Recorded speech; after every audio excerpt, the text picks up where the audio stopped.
4 নম্বর অঙ্কটা দেখো, একটি আধুলি, একটি 1 টাকা, একটি 2 টাকা মুদ্রার মূল্যের অনুপাত কত?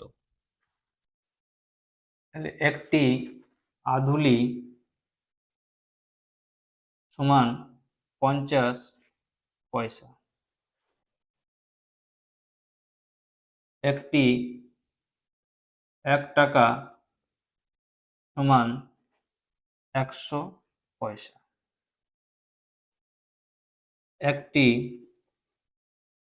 2 টাকা সমান 200 পয়সা। দেখো তিনটিকে আমি পয়সাতে কনভার্ট করে দিলাম। তাহলে একটি আধুলি, একটি 1 টাকা ও একটি 2 টাকার মুদ্রার মূল্যের অনুপাত 50:100:200।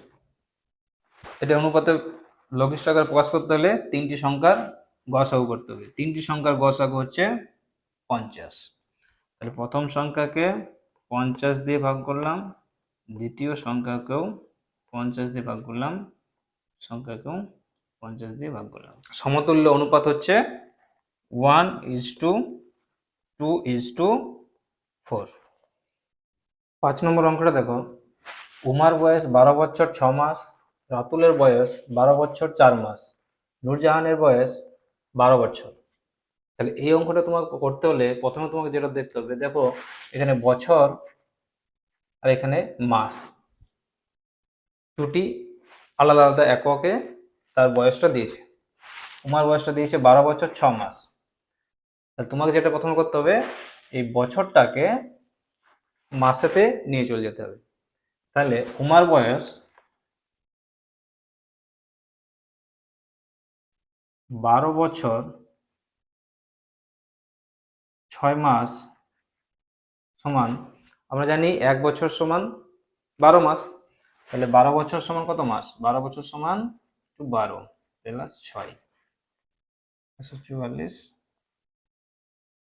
প্লাস 6 হলো 150 মাস। তাহলে উমার বয়স হয়ে গেল 150 মাস। রাতুলের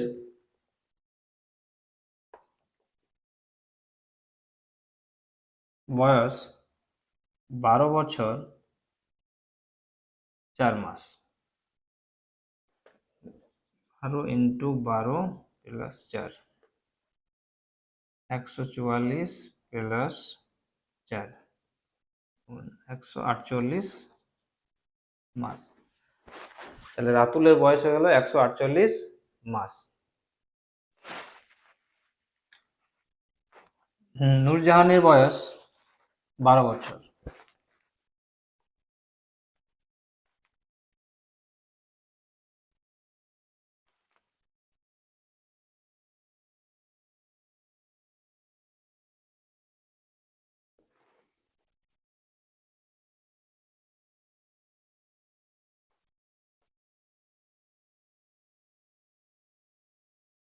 নূরজাহানের বয়স হলো 144 মাস।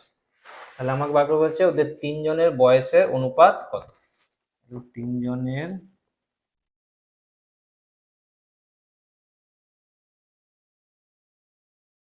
বয়সের অনুপাত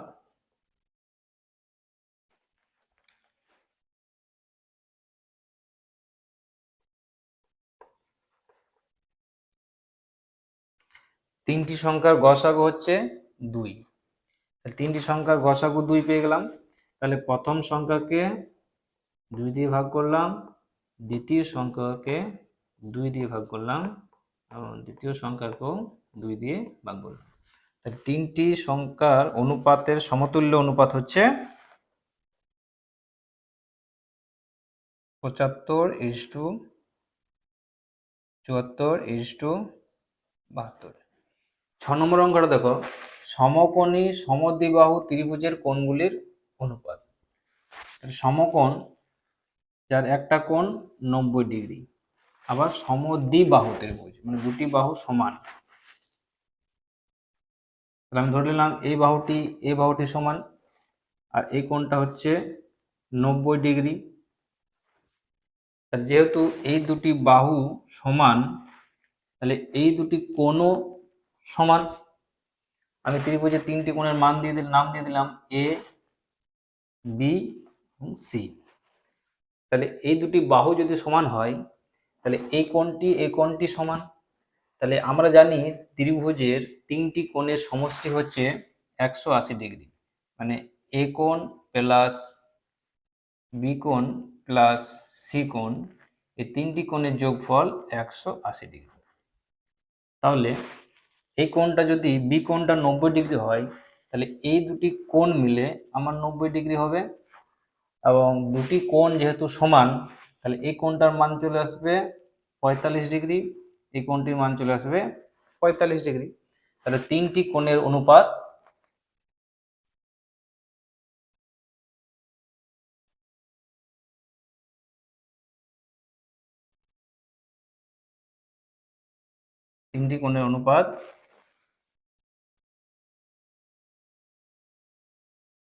A is to B is to C। এ কোণটার মান হচ্ছে 45°, বি কোণটার মান হচ্ছে 90° এবং সি কোণটার মান হচ্ছে 45°।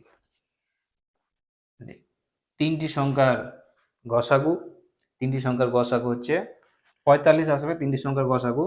তাহলে 45 দিয়ে ভাগ করলাম, তাহলে এটা 1:2:1। 7 নম্বরটা দেখো, সমবাহু ত্রিভুজের কোণগুলির অনুপাত কত? সমবাহু ত্রিভুজ কাকে বলে? যার তিনটি বাহুই সমান।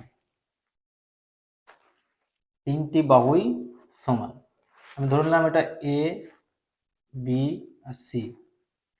তিনটি বাহু যদি সমান হয়, তিনটি কোণও কিন্তু সমান হবে। আমি আগে বলেছি ত্রিভুজের তিনটি কোণের সমষ্টি হচ্ছে 180°।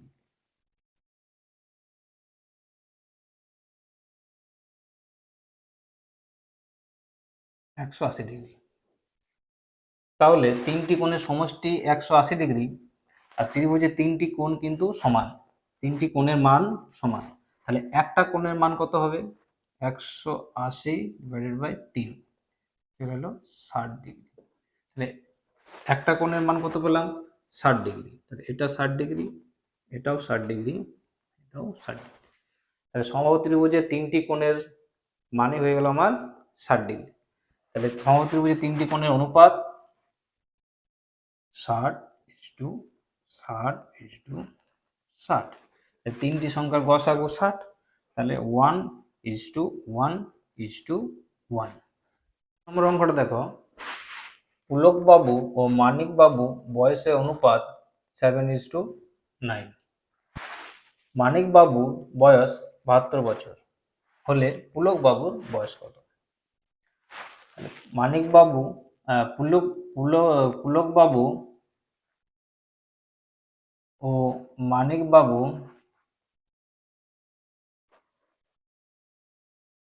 বয়সের অনুপাত